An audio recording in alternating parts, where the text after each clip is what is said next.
Hello. अगर कोई देख रहा है तो डेली एनालिसिस वीडियो में आप सभी का स्वागत है। और जो हम लोगों ने कल को क्या किया था, जो कल को हम लोगों ने डिसाइड किया था, जो हम लोगों का सेटअप था, उस सेटअप के हिसाब से काम किया कि नहीं उसके ऊपर हम लोग बात करने वाले हैं। तो कल का हम लोग का कुछ सेटअप था जो हम लोगों ने सोचा था कि अगर इसी एरिया में जैसे 300 या फिर 410 का एरिया में अगर मार्केट खुलता है तो ये 500 तक प्राइजेक्शन करके जाएगा और प्राइजेक्शन बनाने के बाद 4833 तक जाने का चांसेस है। पर और हम लोग का सेकंड सेटअप ये था कि अगर 200 और 300 के बीच में खुलता है तो ये बस 500 तक जाएगा, क्योंकि वो नीचे होगा और ऊपर जाने के चांसेस कम है। पर ये भी हुआ नहीं था। तो हमारा थर्ड सेटअप हम लोग का कल को काम किया था, जो कि हम लोगों ने सोचा था कि 444 और 555 के बीच में अगर मार्केट ओपन होता है और ओपन होने के बाद अगर प्राइस एक्शन बनाता है तो सीधा ये जा सकता है 320 कितना पहला टारगेट था 611, सेकंड टारगेट था 722 और थर्ड टारगेट था 833। तो हम लोग देखते हैं कि कल का मार्केट में हम लोग का क्या हुआ था। तो कल को देखेंगे तो हम लोग का देखिए मार्केट हम लोग का ओपन होता है 444 और 555 के बीच में, और उसके बाद देखिए उसके बाद सीधा एक रेंज बनाता है 3-4 कैंडल का। इस रेंज का उस रेंज को ब्रेक करने के बाद प्राइस एक्शन बनाते हुए हम लोग का पहला टारगेट 611 तक पहुंच जाता है। उसके बाद 611 के पहुंचने के बाद थोड़ा सा ब्रेक लेता है, मतलब ये कंसोलिडेट करता है। और कंसोलिडेट करने के बाद हम लोग का सेकंड टारगेट जो कि 722 था वहाँ तक पहुँचता तो नहीं है पूरा, पर वहाँ से 88-90 तक 690 तक पहुँचने के बाद फिर से कंसोलिडेट करता है और वहाँ से नीचे आ जाता है। तो हम लोग यहाँ पे कम से कम निकल सकते थे, पर अब ये डिपेंड करता है कि हम लोग कहाँ निकले हैं कहाँ नहीं निकले हैं, कि अपना मनी मैनेजमेंट और रिस्क मैनेजमेंट के साथ। तो और उसके बाद अगर हम लोग पूरा दिन का अगर देखें तो हम लोग का सेकंड टारगेट पहुँच जाता है जो कि है 722। ठीक है। तो हम लोगों को आज सीखने का चीज़ ये है, देखिए हम लोग का कल को गैप अप होने का मेन कारण था ICICI और HDFC।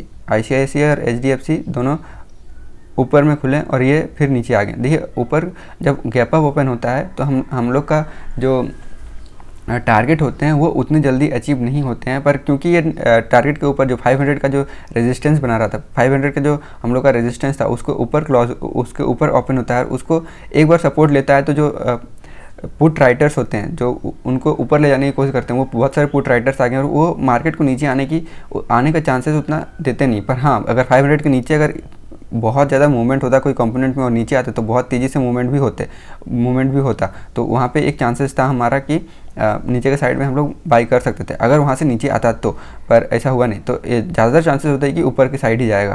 पर एक और चीज़ हम लोग को देखने का बात यह है कि देखिए जब गैप ओपन होता है HDFC या फिर ICICI, तो जैसे ICICI बहुत ऊपर था, मतलब 2 दिन में मूवमेंट दिया था। उसके बाद अभी भी मतलब 65 तक हम लोग का जो अपर एंड था, जो टारगेट था, वहीं ओपन होता है। और वहाँ से ओपन होने के बाद फिर HDFC भी हम लोग का बहुत ज़्यादा कम से कम 1% ऊपर ओपन होता है और ओपन होने के बाद नीचे आता है। तो नीचे आने के साथ हम लोग को ये समझना चाहिए कि देखिए अब नए बायर्स तभी एक्टिव होंगे जब ये जो अपर एंड बनाया है उसके ऊपर जब क्लोजिंग मतलब उसके ऊपर जब ट्रेड करने लगेगा। पर ऐसा ट्रेड और उसके ऊपर जाना थोड़ा सा मुश्किल भी होगा, क्योंकि जो कंपोनेंट के ट्रेडर्स है, जैसे सेलर्स होंगे जो सेलिंग करके जो इंट्राडे ट्रेडिंग कर रहे हैं, वो बहुत सारे ट्रेडर्स भी होंगे जो इसको सेल किए होंगे। तो इसको ऊपर ले जाना बहुत मुश्किल है। और ऊपर से जो भी बायर्स थे, जो बायर्स का जो पिछले दिन जो बाई करके रखे थे और ऊपर की तरफ ले गए थे, जो गैप अप ओपन करवाएं, उनमें से बहुत कोई क्या बोलता हूँ, बहुत कोई सेलिंग भी किए होंगे, मतलब बहुत कोई अपना प्रॉफिट बुकिंग भी किए होंगे। और फिर नया बार्स भी नहीं आ रहे हैं, फिर प्रॉफिट बुकिंग भी हो रहा है। तो हाँ, मानते हैं सेलिंग नहीं हो रहा उतना, लेकिन फिर अभी जो हम लोग जो एक्सपेक्टेड बाइंग का हम लोग सोच के रखे थे वो उतना होने वाला था नहीं। तो इसलिए ये देखिए HDFC और ICICI दोनों नहीं हम लोग हैं। हाँ, लेकिन बाद बाकी कंपोनेंट बहुत अच्छे मूव किए हैं। इसके कारण हम लोग का जो फर्स्ट और सेकंड टारगेट था, सेकंड टारगेट तक हमारा बैंक निफ्टी पहुंच गया। तो इसलिए हम लोग को जब गैप अप, अगर हम लोग को कोई एक्सपेक्टेशन है कि मार्केट ऊपर की तरफ जा रहा है, हमारा ऊपर की तरफ जाने की चांसेस है, तो अगर मार्केट उसी रेंज में, जो जिस रेंज में क्लोज हुआ है उसी रेंज में अगर ओपन होता है तो हमारा बायर्स बहुत ज़्यादा कॉम्पोनेंट में आते हैं, इसलिए वो बहुत तेज़ी से ऊपर जाता है और ऊपर जाने के चांसेस बहुत ज़्यादा होते हैं, उसमें प्रॉफिट होने के बहुत ज़्यादा चांसेस होते हैं। पर अगर गैप अप ओपन हो गया तो गैप अप ओपन होने से हम लोग को सीधा सीधा प्राइस एक्शन ही ट्रेड करना चाहिए। तो जैसे कि हम लोग का कल को प्राइस एक्शन बना यहाँ पे, और कल एक और चीज़ है जो हम आप लोगों को बताना चाहते हैं, हम शायद एक और वीडियो बना देंगे इनसाइड कैंडल के ऊपर। पर कल मेरे से एक गलती हुआ था, जो कि ये था कि देखिए प्राइस एक्शन बना बहुत अच्छा, हम यहाँ पे ट्रेड लिए थे इस इनसाइड कैंडल पे। इस इनसाइड कैंडल पे ट्रेड लेने के बाद हम इनसाइड कैंडल को इस तरह से ट्रेड किए जैसे कि मतलब बहुत तेज़ी से मूवमेंट होता है, ब्रेकआउट के बाद जो मूवमेंट होता है उस टाइप का। पर ये एंट्री के लिए सही था, एंट्री के लिए मेरा बहुत अच्छा एंट्री दिया, ऊपर गया। पर ये जो रेड कैंडल बनाया, रेड कैंडल जब इस इनसाइड कैंडल के नीचे आया तो हम स्क्वायर अप कर लिए।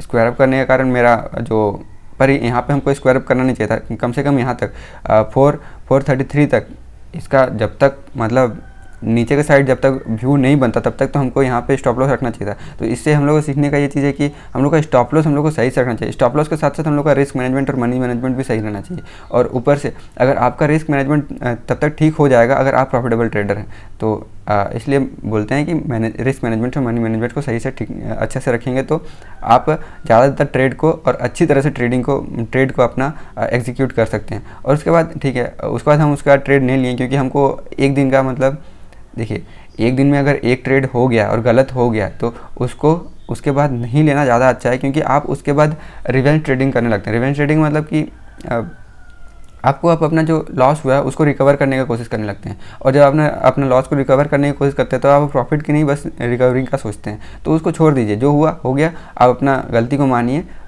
हार मान लीजिए और चल दीजिए उसको। अब देखिए कि आज को आप ठीक है, आज को सीखने का दिन था, हम लोग का टारगेट अचीव हो रहा है कि नहीं हो रहा है, ठीक है। तो हमारा यहाँ तक गया, उसके बाद फिर से नीचे आया, फिर यहाँ पे कंसोलिडेट हुआ, कंसोलिडेट होने के बाद फिर से एक बाइंग अपॉर्चुनिटी बना और ऊपर की साइड चला गया। और उसके साथ साथ हम लोग अगर HDFC को देखें तो HDFC भी देखिए ऊपर से नीचे आया और यहाँ पे फिर एक रेंज बनाया, रेंज बनाने के बाद उसी जगह अटका हुआ है और कुछ हुआ नहीं इसमें।